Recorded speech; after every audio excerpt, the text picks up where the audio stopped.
Lord, let me begin by confessing a concern.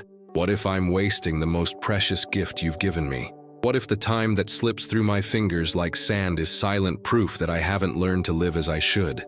I ask myself, Father, how many times have I hidden behind the excuse of tomorrow?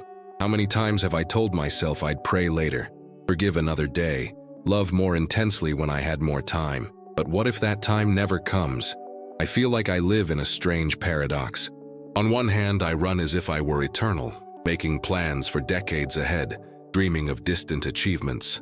On the other, I know, deep down, that my life is but a breath, that my existence is as brief as the dew that evaporates at sunrise. Why then do I continue to act as if I have guarantees? This is what torments me, Lord, the feeling that I may be postponing the essential, exchanging eternity for the comfort of the present. Sometimes I find myself wondering, could it be that the enemy's true trap isn't the temptation to sin, but the seduction to postpone, because postponing seems harmless? I tell myself, tomorrow I'll surrender, tomorrow I'll seek your face, tomorrow I'll begin to live differently. But tomorrow is a treacherous word, isn't it? Because it always gives me the illusion that I'll have another chance, when in reality, I don't even know if I'll have another breath. How many stories have I heard of people who passed away suddenly, taking with them plans, promises, and dreams that never came true? This makes me tremble inside, because I realize I'm no different from them. If death can come at any moment, why do I live as if it were a distant resource? And yet it is this fragility that reminds me of your power, because while I breathe, I still have the chance to choose to live for you. And then I ask myself, isn't this exactly what you want from me? This awareness of urgency, this awakening to the reality that I can no longer live numb. Because, Father, when I think of all the seconds I've wasted on trivial things, on distractions that have added nothing, I feel a deep pain. Not a pain of despair, but of regret. And at the same time, a burning hope that I can still change, that I can still make my today an altar to you. But here's the dilemma I can't solve alone. How can I transform each day into something eternal? How can I live knowing my life is limited, but without succumbing to fear? How can I find the wisdom to use my time without becoming a slave to haste? I feel trapped between urgency and serenity, between the certainty of death and the promise of life. And it is in this place of conflict that I come to you, Lord, because I know that only you can teach me to number my days wisely. Only you can transform ordinary minutes into moments of eternity. But I confess, I still struggle with the temptation to believe I'll have plenty of time. I still fool myself into thinking I can negotiate with life. And this struggle, God, is what makes me restless. Perhaps this is what I need to learn, that life is not an infinite straight line, but a precious breath, and every choice I make today echoes in eternity. So I cry out, Father, do not let me live in slumber. Shake my soul. Show me the value of this moment, for only it is real. Teach me to love without waiting, to forgive without delay, to seek you without hesitation. And, Lord, if tomorrow never comes, may today be enough for me to have lived in a way that honors you. Lord, sometimes I wonder, do I live like someone who truly understands the brevity of life, or just like another person who wanders distractedly, believing there will always be a tomorrow? This question haunts me like a shadow. I know my life is like a breath, a vapor that appears for an instant and then disappears. But why do I insist on behaving as if it were eternal?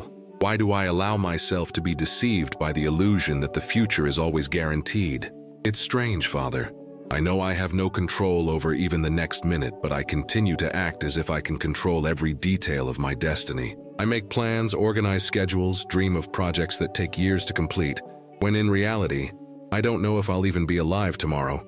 And this makes me wonder, am I wasting my energy trying to build castles in time, when I should be building treasures in eternity? Sometimes I feel like my greatest weakness isn't obvious sin, but the illusion of abundant time. I convince myself I'll always have another chance, and so I keep putting off what's essential. I put off forgiveness, I put off prayer, I put off surrender. But can true faith be postponed? Can love wait? Can purpose be put on hold? These questions, Lord, burn within me, and I confess, I'm afraid. Afraid of reaching the end and realizing I've lived my entire life as a spectator, always waiting for the right moment that never arrived. Afraid of realizing I wasted the only thing that never comes back, time. Because lost money can be recovered, Opportunities can resurface, but the days I let slip away will never return. This is frightening, God, and at the same time, it's liberating, because it shows me that the choice is now, that the urgency is in the present. Still, I stumble upon another conflict. How can I live with this urgency without becoming a prisoner of haste? How can I live each day as if it were my last without carrying the weight of anxiety? How can I balance the awareness of death with the hope of life? I don't want to be dominated by the fear of wasting time, but I also don't want to fall into the trap of indifference. Where, Lord, is the narrow path between these two extremes? I realize I often confuse planning with control. I think I'm being responsible, when in fact I'm trying to take your place. I think I'm securing my future, when in reality, I'm ignoring that the future belongs to you. And this bothers me, Father, because I know that when I place my trust in my predictions, I lose the chance to live in complete dependence on you. Could this be why I so often feel empty even in the midst of achievements? Because I plan too much and trust too little? Lord, I need you to open my eyes to reality. I don't want to live trapped in the lie that I still have time. I don't want to treat eternity as a distant goal, but as a reality that invades my present. I want every decision, every word, every gesture to be weighted with eternity. Because if life is brief, then every moment counts. If I am but a vapor, then every breath must be consecrated to you. But a dilemma still echoes within me. How can I transform this awareness into a daily practice? How can I keep this urgency from being lost in the fast pace of my routine? How can I avoid falling back into the old habit of postponing the essentials after this prayer? And that's exactly what makes me uneasy.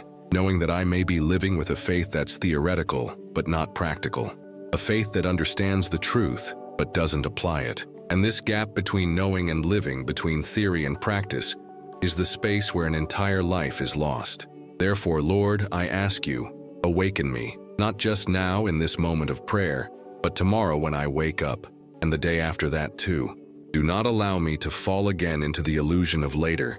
Teach me that the only real time is now. And here arises a new question that burns in my heart. If each day is a battle, if each moment is a spiritual battlefield, how can I remain vigilant, firm, and attentive so as not to be dragged away by the distractions that the world places before me, Lord? Sometimes I wonder if I truly understand where I'm living, because looking at this world, everything seems so normal, so ordinary, so everyday. But deep down, I know none of this is neutral. I know I don't walk peaceful streets, but an invisible battlefield. And this thought gives me chills.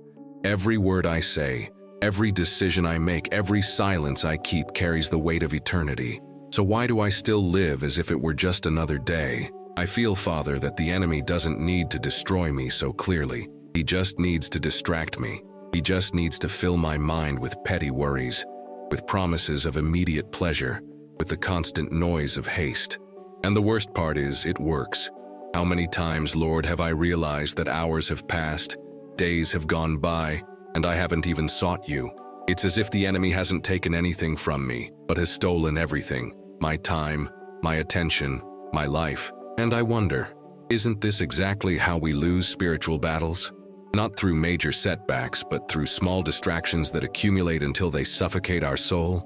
It's frightening to think that every seemingly small choice is actually an eternal seed, a gesture of love or an act of indifference, a word of life or death. How is it possible, God, that something as fleeting as an instant carries within it an echo that spans eternity?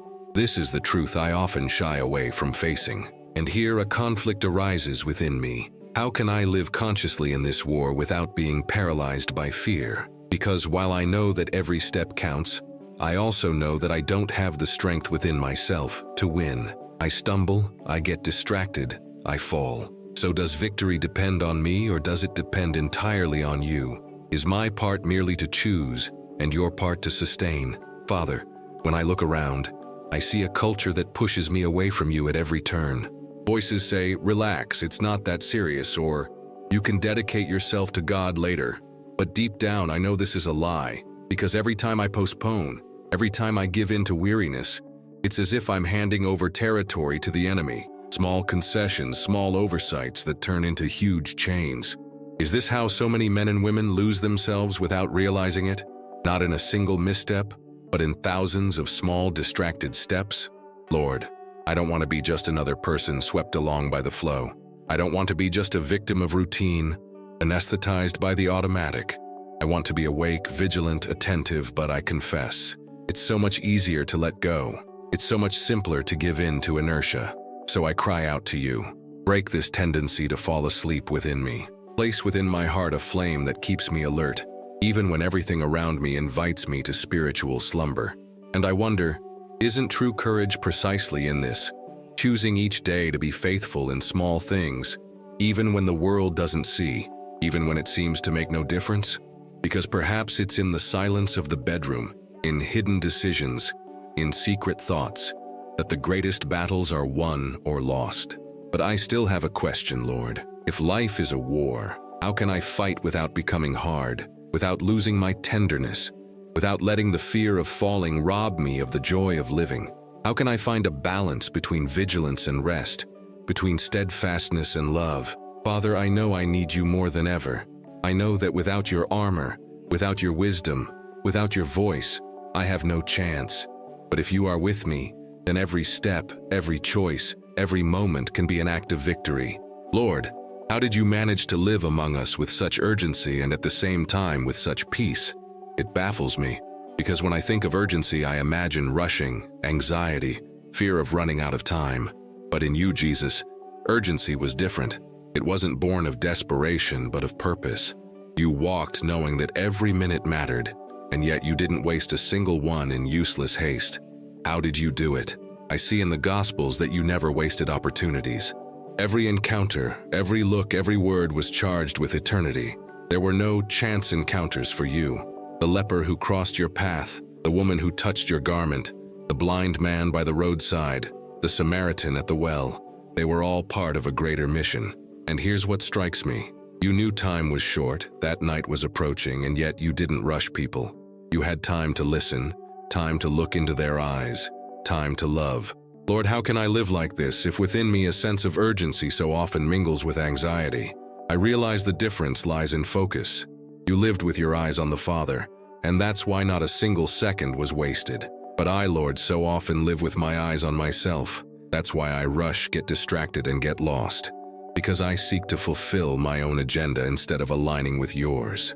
Could this be why my life so often feels rushed yet empty? And I confess, I'm afraid of reaching the end of my race and realizing I've been running in the wrong direction, of wasting my energy building something that has no eternal weight, because deep down I know that only what is done in you endures. So Father, I ask you, how can I align my urgency with your purpose? How can I learn to spend my time not on things that shine for a moment, but on seeds that blossom for eternity? When I think of Jesus saying that we must work while it is day, I feel the weight of those words deep within my soul, because I know that night will come, and night is not only death, but every opportunity that ends without return, a word unsaid, a forgiveness ungranted, a life untouched. How many times have I let night fall on moments that could have been filled with your light? How many times have I let people who needed me slip away because I thought I would have another chance? And here, within me, arises a conflict I cannot silence. How can I balance my mission with my daily life? How can I fulfill my calling without neglecting my family, my friends, my own soul? Jesus, you managed to live both, mission and intimacy. You preached to the multitudes but also sat at the table with your own. You faced crosses but also embraced children. How can I learn to be like you? Lord, I don't want my life to be marked only by good intentions. I don't want to be someone who always talks about doing things but never does. I want to be remembered not for the promises I postponed, but for the faithfulness I practiced. And I know this is only possible if I follow you closely, if I learn to walk at your pace, if I let your holy urgency replace my human haste. But I still wonder, am I ready for this? Am I willing to let go of distractions, delays, and excuses to truly live what you call me to live? Because I know that following you requires courage, and courage hurts. Courage requires sacrifice. Courage can take me to uncomfortable places. Am I ready for this, Lord? Lord, what if today is the last day? This question burns inside me like fire. I don't know how many hours I have left. I don't know if I'll see the next sunrise. And this scares me, but at the same time awakens me. Because if the end can come at any moment, then I can no longer live like someone who waits for tomorrow. I need to choose now. I need to surrender now. I need to surrender now. Father, I realize how much I procrastinated giving you what is yours. I talked about following you, but always left room for later. I called you, Lord, but often kept my life under my own control. How many times did I hide behind plans, excuses, and priorities I invented? But the truth is that every postponement was a loss. Every delay, a wasted opportunity to live fully with you. And if there's anything that hurts me most, it's knowing that the time I wasted on distractions will never come back. But now, Lord, I want to change this story. I want to break the cycle of eternal waiting. If I still have breath, it's because your grace sustains me. So why wait any longer? If I can give you my heart now, why would I put it off? If I still have the strength to choose, what greater choice could there be than to throw myself into your arms? Father, I surrender. I surrender the fear of failure. I surrender the shame of the past. I surrender the pride that insists on holding me back. Today, I no longer want to fight against you. I simply want to rest in you. And here within me arises a dilemma I cannot ignore. Am I prepared for the price of this surrender? Because I know that following you isn't just about speaking pretty words. It isn't just about getting emotional in prayer. Following you means giving up on myself. It means dying to my selfish desires. It means carrying the cross every morning. Am I ready for this? A part of me trembles just thinking about it. And at the same time, another part rejoices. Because I know that true life begins exactly where my will ends. I don't want, Lord, to just survive. I don't want to just pass through this world collecting empty moments. I want to live with the intensity of someone who has found a hidden treasure, with the joy of someone who knows that heaven has already begun within them. I want my life to be proof of your power, a testimony of your grace, a reflection of your love. But I wonder, how can I keep this flame burning when routine tries to extinguish it? How can I avoid falling back into the old habit of procrastinating, of distracting myself, of putting other things before you? This is my greatest fear. Starting out full of fire and then growing cold. Lord, don't let this happen. Sustain me when my strength falters. Awaken me when fatigue tries to paralyze me. Correct me when I take my eyes off what's essential. I know, Father, that I cannot rely on myself. I know that my constancy depends not on my discipline alone, but on your living presence within me. Therefore, I ask you, be my guide, be my sustenance, be my eternal fire.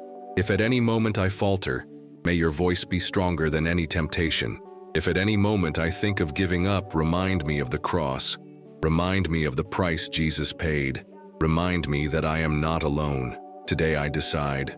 I no longer want to be a spectator of my own faith. I don't want to be someone who only talks about transformation but never lives it. I want to be marked by obedience, by true surrender, by a life that doesn't hesitate to say yes to you. Because in the end, I know it's better to lose the whole world than to lose the chance to be with you. Lord, what if my story ended now? This is the question that invades my soul at this moment. And if the book of my life were closed today, how would I be remembered before you? Would I have lived faithfully, or would I have left blank pages full of tomorrows that never came? This uncertainty tightens my chest, but at the same time makes me long for something profound. To end well, to end in you, to end knowing that I did not waste the precious breath given to me. Eternal God, I acknowledge that all I am and all I have comes from you. It wasn't me who sustained my days. It wasn't my strength that brought me here. Every second I breathe is proof of your patience. Every morning is a reminder of your mercy. And that's why, now, I double down in gratitude. Thank you for the time I have left, be it long or short. Thank you that even knowing the times I procrastinated, failed, and postponed, you didn't give up on me. This humbles and exalts me at the same time, because I realize I'm only standing because of your grace. But Lord, I don't just want to give thanks. I want to consecrate. I want to place before you every minute I have left and say, use me. If my life is a seed, then plant me wherever you wish. If I am but a breath, may that breath be a song in your honor. I don't want to be remembered for riches or fleeting achievements, but for the faith I carried, the hope I transmitted, the love I lived. May my legacy not be made of human applause, but of eternal fruits. And yet, there's a conflict within me. Will I be able to be faithful to the end? Because I know my weakness. I know how the human heart can waver. I know that routine can steal the flame. I know that the weight of struggles can wear me down. What if I stumble again, Lord? What if the fire I now feel turns to ash over time? These questions frighten me, but they also draw me closer to you. Because if it's up to me alone, I know I won't last. But if you are my sustenance, nothing can bring me down. Father, I want to learn to live each day as a final chapter written with reverence, not with fear, but with expectation. May my final words not be laments, but praises. May I, looking back, be able to say, I have fought the good fight. I have finished the race. I have kept the faith. And may I, looking forward, see only your open arms. I consecrate to you, Lord, every second that will come. If there are still many years, may they all be yours. If there is only one more day, may it be entirely yours. I no longer want to live divided. I no longer want to negotiate with time. I no longer want to postpone. Today I decide. Today I surrender. Today I consecrate. And here, before you, I make a request that sums up all others. That my life be yours from my first breath to my last. That when the world speaks of me, they may say only, he lived for the Lord.